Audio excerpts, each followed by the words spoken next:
കാഹളം കാതുകളിൽ കേട്ടിടറ ദൈവദൂതർ പൊൻവീണകൾ മീട്ടിടറ ദൈവദൂതർ പൊൻവീണകൾ മീട്ടിടറ യേശുദനരുളിയ വാഗ്ദത്തം നിറവേറാൻ കാലങ്ങൾ നമ്മെ വിട്ടു കായുകയാ.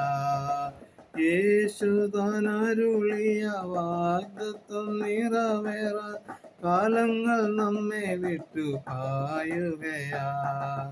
സമാധാനമില്ല ഭൂമി അനുദിനം നിലവിളി പടന്നുയരുകയായി ധരണി തന്നിൽ.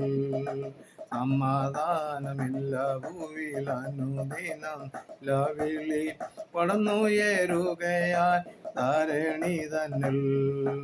ദൈവത്തിൻ പൈതങ്ങൾ കാണും ധരണിയിൽ ക്ലേശിപ്പല വലശം സാധ്യമല്ല. ദൈവത്തിൻ പൈതങ്ങൾ കാണുന്ന ധരണിയിൽ ക്ലേശിപ്പല വലശം സാധ്യമല്ല.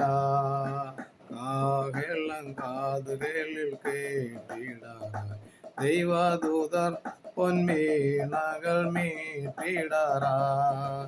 യേശുദനരുളി വാഗ്ദത്തം നിറവേറാൻ കാലങ്ങൾ നമ്മെ വിട്ടു പായുകയാ.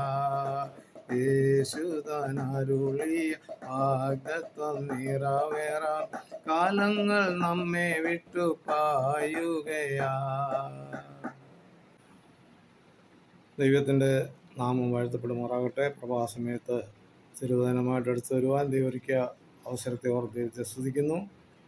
ഇന്നത്തെ ചിന്തയ്ക്ക് വേണ്ടി യോഹന്നാൻ സുവിശേഷം 14-ാം അധ്യായം അതിൻ്റെ 27-ാം വാക്യത്തെ ആസ്പദമാക്കി സമാധാനം ഞാൻ നിങ്ങൾക്ക് തന്നേച്ചു പോകുന്നു എന്നുള്ള വാഗ്ദത്തം ഓർപ്പിക്കാനാണ് ഞാൻ ആഗ്രഹിക്കുന്നത്.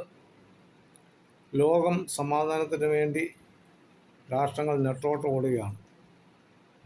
പശ്ചിമേഷ്യയിൽ കലുഷിതമായ അന്തരീക്ഷം ഓരോ നിമിഷവും അരങ്ങേറുകയാണ്. ആർക്കും ആരെയും നിയന്ത്രിക്കാൻ പറ്റാത്ത സാഹചര്യങ്ങൾ. സഭകളിലും കുടുംബങ്ങളിലും വ്യക്തികളിലൊക്കെയും സമാധാനത്തിൻ്റെ അന്തരീക്ഷങ്ങൾ വളരെ കുറവാണ്. സഭാതലങ്ങളിൽ നോക്കിയാൽ പലയിടങ്ങളിൽ പോലീസ് കാവലിലാണ് ആരാധനകൾ നടക്കുന്നത്. രണ്ട് ഗ്രൂപ്പുകളായി സഭാന്തരീക്ഷം ഛിന്നഭിന്നമായിക്കൊണ്ടിരിക്കുന്നു. എവിടെ നോക്കിയാലും ഭരണപക്ഷവും പ്രതിപക്ഷവും. ഭവനാന്തരീക്ഷം ഇതിലും വലിയ പ്രശ്നങ്ങൾ കൂടെ കടന്നു പോകുന്നു. മാതാപിതാക്കളെ അനുസരിക്കുകയോ ബഹുമാനിക്കുകയോ ചെയ്യാത്ത ഒരു തലമുറയായി പലയിടങ്ങളിലും കാണപ്പെടുന്നു. സമാധാനം എന്ന വാക്ക് പലർക്കും അന്യമായിരിക്കുന്നു. ഇതിനൊക്കെയും മൂലകാരണമായിരിക്കും ദൈവസ്നേഹം ഇല്ലാത്തതാണ്. മക്കളുടെ ഇഷ്ടം നിറവേറ്റിയില്ലെങ്കിൽ അവർ ആത്മഹത്യാ ഭീഷണി മുഴക്കും. ആശയവിനിമയം ചെയ്യാനുള്ള സാങ്കേതിക വിദ്യകൾ വന്നതുമൂലം പലർക്കും അതൊരു കെണിയായി മാറിയിരിക്കുകയാണ്. മാതാപിതാക്കൾ പ്രാർത്ഥനയ്ക്ക് വിളിക്കുമ്പോൾ അവർക്ക് ഫോണിലും കമ്പ്യൂട്ടറിലും വലിയ തിരക്കായിരിക്കും.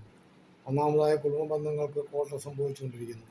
പല ഭവനങ്ങളിലും സ്വസ്ഥതയോട് കിടന്നുറങ്ങുവാൻ പോലും മാതാപിതാക്കൾക്ക് സാധിക്കുന്നില്ല. പല യുവാക്കളും ലഹരിമരുന്നിൻ്റെ അടിമകളായി മാറിയതിനാൽ ഭവനത്തിൽ ഏത് നേരത്തും നടക്കുമെന്നുള്ള ആശങ്ക മൂലം മാതാപിതാക്കൾ സ്വസ്ഥമായി ഉറങ്ങാൻ പോലും സാധിക്കാതെ വരുന്നു. ഇതൊക്കെ ഈ നാളുകളിൽ നിത്യസംഭവമായി മാറിക്കൊണ്ടിരിക്കുന്നു. ഇതുപോലെ യേശുവിൻ്റെ ശിഷ്യന്മാർക്കും പലവിധത്തിലുള്ള അസമാധാനങ്ങൾ അവരെ അലട്ടിക്കൊണ്ടിരുന്നു. അപ്പോൾ യേശു അവരോട് പറഞ്ഞ വാക്കുകളാണ് നമ്മുടെ കുറിവാചകം. സമാധാനം ഞാൻ നിങ്ങൾക്ക് തന്നേച്ചു പോകുന്നു, എൻ്റെ സമാധാനം ഞാൻ നിങ്ങൾക്ക് തരുന്നു. ലോകം തരുന്ന പോലെയല്ല ഞാൻ നിങ്ങൾക്ക് തരുന്നത്.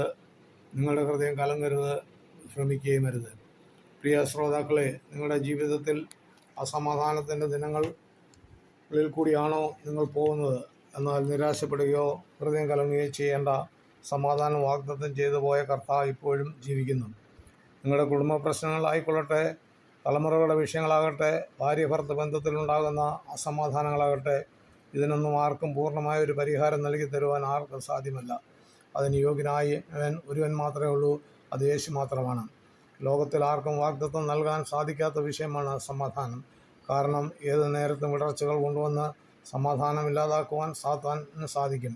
അതാണ് കർത്താവ് പറയുന്നത്, നിങ്ങളുടെ ഹൃദയം കലങ്ങിപ്പോകരുത്, ഭ്രമിക്കുകയും വരുതെന്ന്. യേശുവിൻ്റെ പല വാഗ്ദത്തങ്ങൾ ഉണ്ട്. ഞാൻ നിൻ്റെ ബലമാണ്, ഞാൻ നിന്നെ കൈവിടുകയില്ല, ഞാൻ നിൻ്റെ പ്രാർത്ഥന അപേക്ഷയും ചെവിക്കൊള്ളും, ഞാൻ നിനക്ക് വേണ്ടി യുദ്ധം ചെയ്യും, എൻ്റെ സമാധാനം ഞാൻ നിങ്ങൾക്ക് തരുന്നു, ഞാൻ നിങ്ങളെ സ്നേഹിക്കുന്നു. പ്രിയരെ, ഇത്ര വലിയ വാഗ്ദത്തങ്ങൾ തന്ന രക്ഷകനും വീണ്ടെടുപ്പുകാരനുമായ കർത്താവിനെ ജീവിതത്തിൽ ഏറ്റുകൊണ്ടാൽ സമാധാന പ്രഭു ജീവിതത്തെ മാറ്റിമറിക്കും.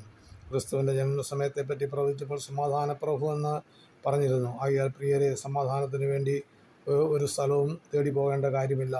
സമാധാന പ്രഭു നിൻ്റെ സമീപമുണ്ട്. വിളിച്ചപേക്ഷിച്ചാൽ മാത്രം മതി. നിങ്ങളുടെ ജീവിതങ്ങളെ ദൈവിക സമാധാനം കൊണ്ട് നിറച്ച് കാക്കപ്പെടുമാറാകട്ടെ. സകല ബുദ്ധിയെയും കവിയുന്ന ദൈവിക സമാധാനത്താൽ നിങ്ങളുടെ ഹൃദയങ്ങളെ ദൈവം നിറയ്ക്കുമാറാകട്ടെ. ഇന്നത്തെ പ്രഭാതത്തിൽ ജീവിതത്തിൽ സമാധാനം അന്തരീക്ഷം അല്ലെങ്കിൽ ഹൃദയങ്ങളിൽ ഇല്ല എങ്കിൽ കർത്താവിനെ വിളിച്ചപേക്ഷിക്കുക. ദൈവം നിങ്ങളുടെ ജീവിതത്തെ സമാധാനം കൊണ്ട് നിറയ്ക്കും. ആ ദിവ്യ സമാധാനത്താൽ ദിനംതോറും മുന്നേറുവാൻ കൊണ്ട് സർവശക്തനായ കർത്താവ് ഏവരുടെയും ജീവിതത്തെ സഹായിക്കട്ടെ എന്ന് പ്രാർത്ഥിച്ചുകൊണ്ട് ഈ ചെറു ചിന്ത ഇവിടെ അവസാനിപ്പിക്കുന്നു. ദൈവം ഏവരെയും അനുഗ്രഹിക്കുമാറാകട്ടെ.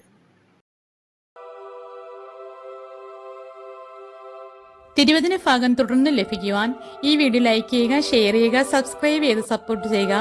അടുത്ത വീഡിയോയുമായി നമുക്ക് വീണ്ടും കാണാം.